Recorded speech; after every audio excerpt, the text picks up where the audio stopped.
All right, what's going on, everyone? Brad here, owner and physical therapist with Top Tier Physical Therapy.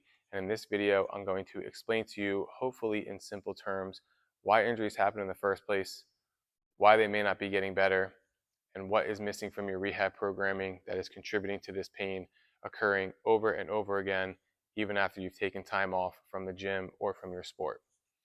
To do this, we're going to use the relationship between load and capacity to explain the injury itself, what are some common missteps towards dealing with that pain, and what we need to be doing instead if we want long-term results.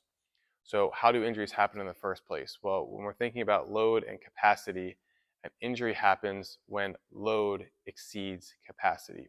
Specifically, the load is the force that I'm putting my body through or certain tissues through, and the capacity is the amount of force those tissues can tolerate. So in a simple term, if I have a chair that has a weight limit of 300 pounds, if I put 400 pounds in that chair is going to fail. The same thing happens with our tissues, whether it's in a very quick or acute setting or a chronic setting.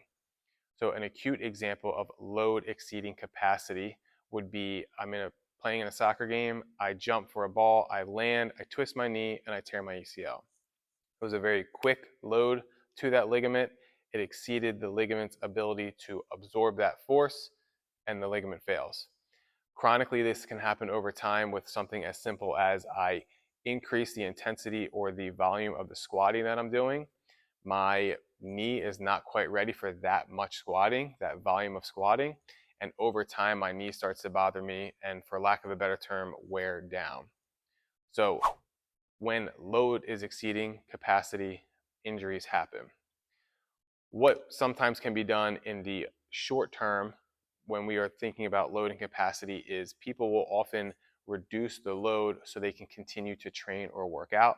And there's absolutely nothing wrong with this. I typically highly encourage my patients to do this so they can remain active, because it is going to be a much bigger asset for you to get better than completely resting. What happens when we rest is our capacity will actually reduce even further. Because we're resting, we're not exercising, we're not getting stronger, we're not improving our muscular or cardiovascular endurance, and our ability to tolerate stressors, physical stressors, reduces. That creates even a bigger problem when I try and go back to my original level of activity, where now I have a capacity that has reduced because I'm resting. I'm going back to my regular level of activity, and now I have this even bigger difference in the two. And that's when injuries typically recur. So I rest, I feel better. I don't know it, but my capacity is going down. Because I feel better, I go back to playing my regular sport or in the gym, whatever it is I'm doing. Now I have a bigger difference in my load and capacity, and then I get re-injured. In some cases, injured even worse.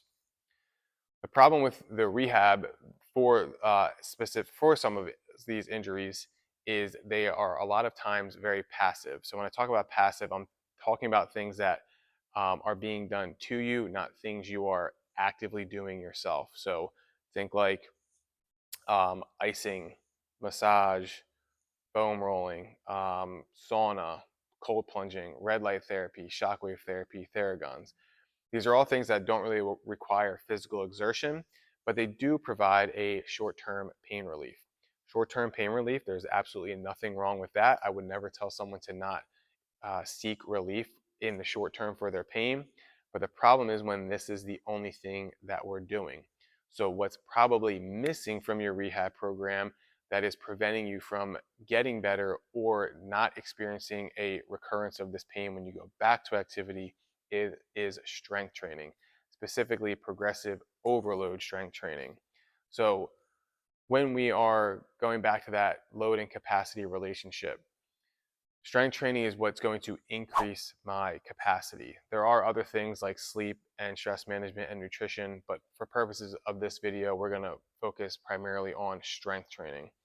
I'm increasing my tissue's capacity to tolerate load. So I'm getting stronger, my tissues are getting thicker, my bones are getting stronger, and I am now able to tolerate much higher levels of stress in the gym with heavier weights, or on the field with jumping, landing, and running, and those, or colliding with other players. Strength training is one thing, progressive overload is another. So if you're in therapy or you're seeking some kind of services from a healthcare provider, you may be doing some form of strengthening. And this could be something as simple as resistance bands or light weight.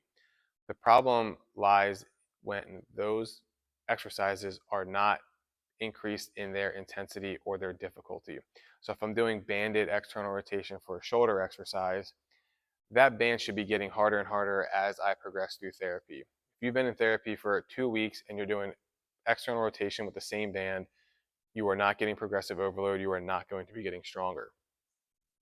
You need to be increasing either the volume of whatever it is you're working on strength wise, the intensity, the resistance, things that are going to become more challenging for whatever exercise you're doing. The exercise itself doesn't even need to change. You just need to make that exercise harder and challenge the body more. An example that I can give you now for, let's say, a sprinter that has a hamstring injury.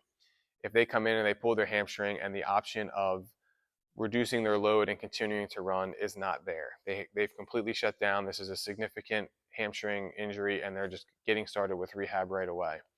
I may start with some single joint strengthening movements. So something as simple as a prone hamstring curl. I may start with no weight and then I can progressively increase weight on that single exercise. As their pain is reducing and the irritability of their symptoms is improving and they're tolerating the hamstring curl exercise, I can then introduce multi-joint exercises that are going to stress that hamstring. So now things like single leg RDLs or deadlifts. Again, I can start with very light or no weight with those single leg RDLs and progressively make that more and more challenging by adding weight or changing the tempo.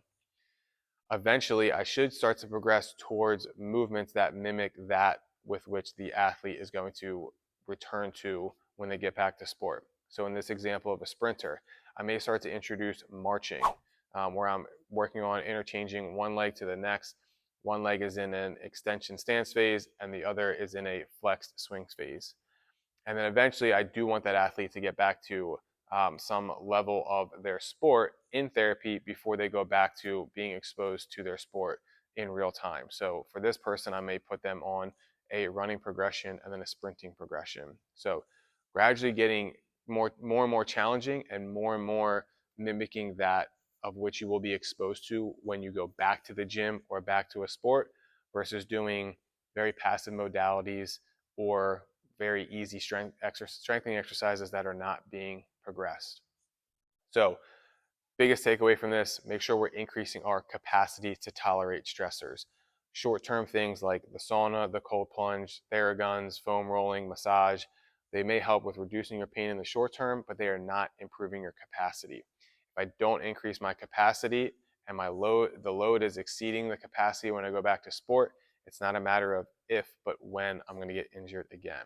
So if you guys need some recommendations on exercises to do, if you head to our playlist on this channel, we have different series of videos for injuries of different areas of my body part or different areas that you may be experiencing pain. So if I'm having anterior knee pain or lateral hip pain, you can go find that on our playlist, and that's going to give you it'll be a good starting point for you to begin your strengthening exercises for your rehab. So if you guys have any questions, please comment below. If you found this video helpful, please like and subscribe, and I will see you guys in the next video.